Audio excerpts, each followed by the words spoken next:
Did you know that the Quran and Hadith are like two sides of the same coin in Islam? Even though they're often mentioned together, they actually have very different roles and functions.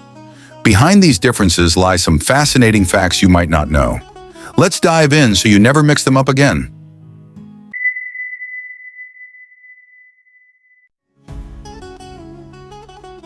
The Quran and Hadith are the two primary sources of guidance in Islam, but they have fundamental differences.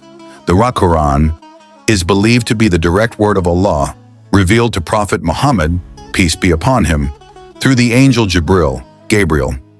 It is absolute in its truth and has been preserved in its original form since its revelation.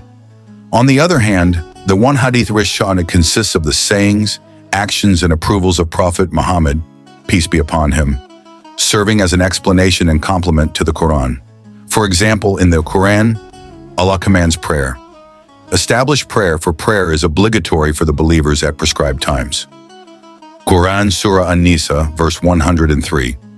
However, the Quran does not detail how to perform the prayer. This is where the Hadith comes in.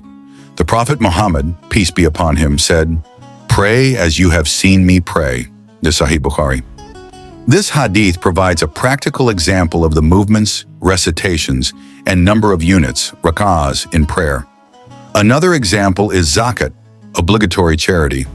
The Quran, which mentions the obligation of zakat, take charity from their wealth to purify and cleanse them. Quran Surah At-Tawbah, verse 103. But the Quran does not specify the percentage of zakat or the types of wealth that are subject to it.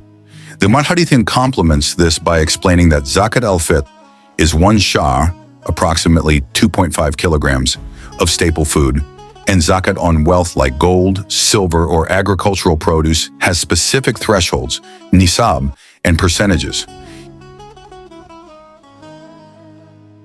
In terms of language, the Quran uses eloquent Arabic and is considered a linguistic miracle, while the Hadith uses the everyday language of Prophet Muhammad, peace be upon him.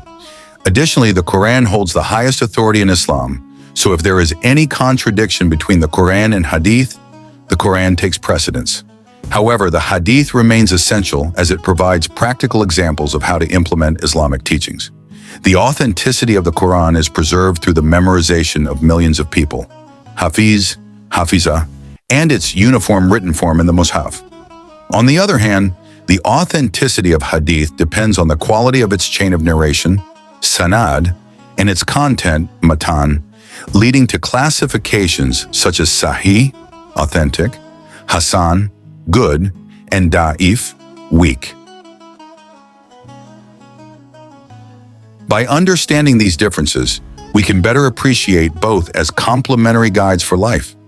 The Quran provides the foundational principles, while the Hadith helps us understand and apply them in daily life. So now you know the difference. Don't mix them up again.